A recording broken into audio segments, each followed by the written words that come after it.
የህሊና ጸሎት የምትባለው ጸሎት ታውቃታላችሁ? ከኋላ የዘወትር ጸሎት መጨረሻ ላይ እሱን ሲወደው በቃሉ ሁሉ ሸምድድ እስኪያደርገው ድረስ ደጋግሞ ነው የሚጸልየው። በነገራችን ላይ አንድ አባትም ነግረውኛል።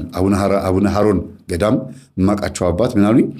የህሊና ጸሎት የምትባለዋን ጸሎት በየ3 ሰዓቱ 7 ጊዜ የሚጸልይ ሰው ሚስጥር ይገለጥለታል ሲሉ ሰምቻለሁ።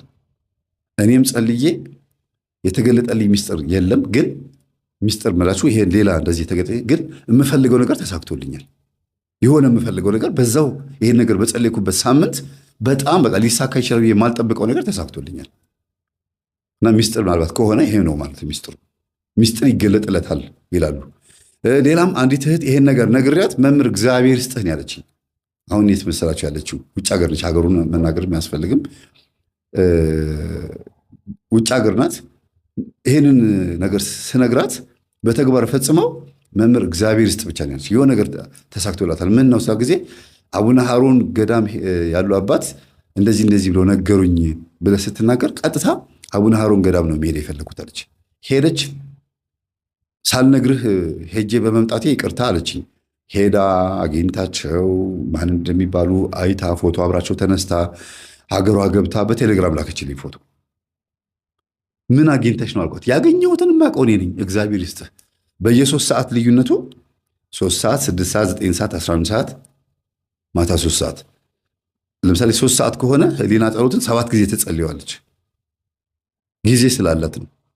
እና ይሄንን የሚያደርግ ሰው ለ7 ቀን ተከታታይ ይሄንን የሚያደርግ ሰው በቀን እንደዚህ እያደረገ ማለት ነው።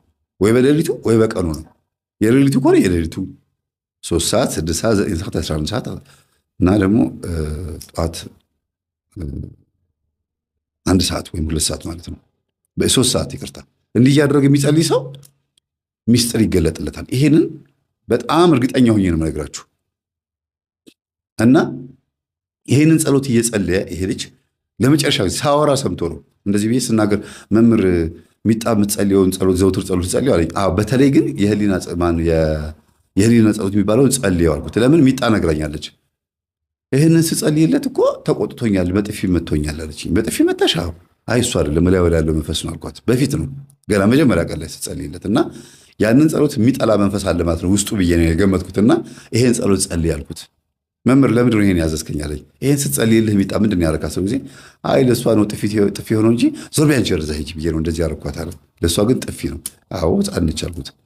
እና በዛ ውስጥ ግን እመቤታችን በጥፊ የመታሃት ስለው ጊዜ ውይ እመቤቴ ይቅር ትበለኝ፣ ይሄንማ እየጸለይኩኝ የምትለኝ ነገር አደርጋለሁ አለ። በቀን 7 ጊዜ እየጸለየ ለ7 ቀን ከምግብ ይሄ ሱባኤ ምናምን ነገር አይደለም፣ ዝም ብሎ ጸሎቱን ብቻ በመጸለይ ከፈለጋችሁ ደግሞ እንደ ሱባኤ ማድረግ ትችላላችሁ። እናንተ ተረክ ብሎ የተነሳው መንፈሱ ማነህ? አዳል ሞት ያለኝ አንድ ነኝ አለ። ሰራዊት ስንት ነው አለ። ሰራዊት አለ። ይህ አንተና አዳራሽ የምታንጫጫው እጅን እየጫንክ እንደዚህ የምታደርገው አልኩት። አዎ እኔ ነኝ አለ። በጣም ይገርማል። የሚያጠምቁት አባት ራሳቸው እንኳን ትንሽ ኮተት ችግር የነበረባቸው አባት ነበሩና በሱ ሲገረሙ ሁሉ አይቻችኋለሁ። ኮተት ስላችሁ አንዳንድ ነገር ሰምቻለሁ። ቆይ እኔ ጸልይልሃለሁ፣ አንድ አለ ጥሩ መጽሐፍ አለ መፍትሄ ስራ ምናምን ብለው የሚያጠምቁ ከናቸው። የአንድ ቤተክርስቲያን ጥምቀት የጸበል ቦታ ማለት ነው። ይህ ሁሌ የምነግራቸው ይሄንን ነው። ያጠምቃሉ፣ ግን ችግር አለባቸው፣ ሌላ ነገር ይደግማሉ። የምነግራችሁ ለዚህ ነው። እዛ ጋር ጸበል ቦታ ሲጮህ ካዩት ቆይ እኔ ይሄን ሸኝልሃለሁ፣ በቤት መጥቼ አጠምቅሃለሁ፣ ይቺን ነገር እንደዚህ አርጋት ብሎ ሌላ የድብትርና ነገር የሚያስተምሩ አሉ። ጸበል ቦታ ተቀምጠው ይሄንን ቤተክርስቲያን ብትቆጣጠርልን ደስ ይለናል። ፈትኗቸው እስቲ፣ ቼክ አርጓቸው፣ አታጧቸው እንደዚህ አይነት አባቶች። እና እኛ አባትም በጣም ተገርመው ጴንጤ ነበረ ፓስተር ነበረ ሲባል ሰምተው ማነህ ሲባል አዳልሞቴ፣ ስንት ነህ ሲባል አንድ ነኝ፣ ግን ህዝቡን በሙሉ እንዳለ በከልኩት ሲል የነበረው ሰምተው ገርሟቸዋል። እና ምናልባት እንግዲህ እሳቸውም የሆነ ችግር ይኖርባቸው ይሆናል።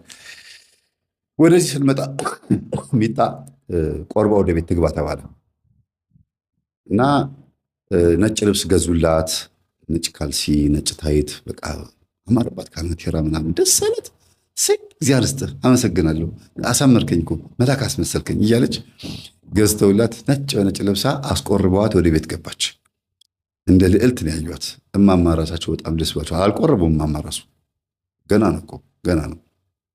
ከዛ እሷ ቆርባ ከገባች በኋላ እማማ እመቤቴ እቺ ትንሽ ልጅ ማለት አንቺ ነሽ፣ በአታ ማለት አንቺ ነሽ።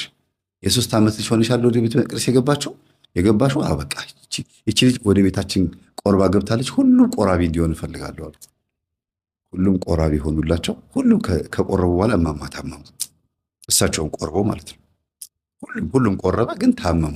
ከባድ ህመም ታመሙና ተሰበሰበ።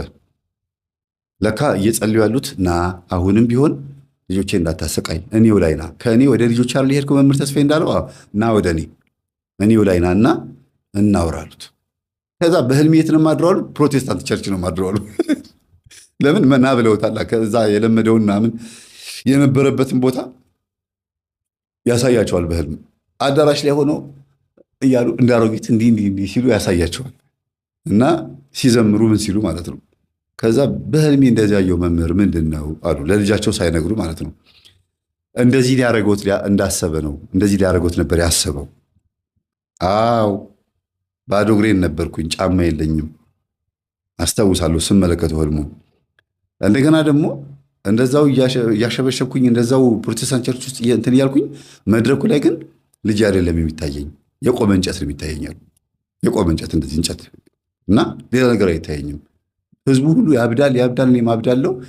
ያንን ዝላይ ነበር የሚያሳየው። ና ብለው ጠርተዋል። እንዲሳቸው ጊዜ አዎ ልጅ አሉኝ። በቃ እሱና እና ከልጆቼ ና ወደ እኔ ብለው ተሰብሰብ ብለውት ከሆነ በሉ እንግዲህ ይቻሉት ሰሞኑን ህመም ይመጣቦታል ስላቸው ጊዜ ኧረ ታምሜ ተኝቻለሁ አሉ። እንዴ ማዘር እና ብለው ከጠሩ በኋላ እኮ ህመም ከሆነቦት መንገድ መደወል አለቦት እኮ እንደዚህ ለምዝም ይላሉ ብዬ ካህን ይዤላቸው ሄድኩኝ። ጸበል ተረጩ። በሳምንታቸው ድነው ተነሱ። ከዛ እሳቸው መጮህ ነበረባቸው። ማለቴ መንፈሱ ጮኋል አይደል? ለመጀመሪያው መጮህ ነበረባቸው። ማለቴ ጮሆ መውጣት ነበረበት። ክትትል ያርጉ ብያቸው አዳልሞቴና ጠቋር ሄጃለሁ አለ። አሁን የቀረው ማለት ወሰንገላ ነው። ወሰንገላ ደግሞ ለምንድን ነው የቀረው? ለልጃቸው ስም አውጭለት ብሎ ወሰኔ ብሎ ስም ይጠሩት ነበርና አሁንም በተደጋጋሚ ወሰኔ ሲሉት አቤት እያለ ይመጣል። እማዬ በቃ ይሄን በዚህ ስም አትጥሪኝ ይላል። ቤት ውስጥ እሳቸው ወሰኔ ብሎ ሊጠሩት ስሙ ሌላ ነው እና ይሄ መንፈስ ለካ አሁንም አለው፣ ተፈላጊ ነኝ፣ እጠራለሁ፣ እየተጠራሁ ነው ብሎ አስቦ ነው የቀረው። ከዛ ማዘር ስም ቀይሩለት አልኳቸው። ማን ልበሉ አሉኝ። አይ እርስዎ ደስ ያሉትን ስም ቀይሩለት፣ በቃ ከመጽሐፍ ቅዱስ ወይ ከሰሙት ውስጥ በቃ ሌላ ስም ወጥቼለታለሁ አሉ። እዛው የቤት ስም ወጣለት። ከዛን ቀን ጀምሮ እጅግ በጣም ከባድ ፈተና የሆነብኛሉ።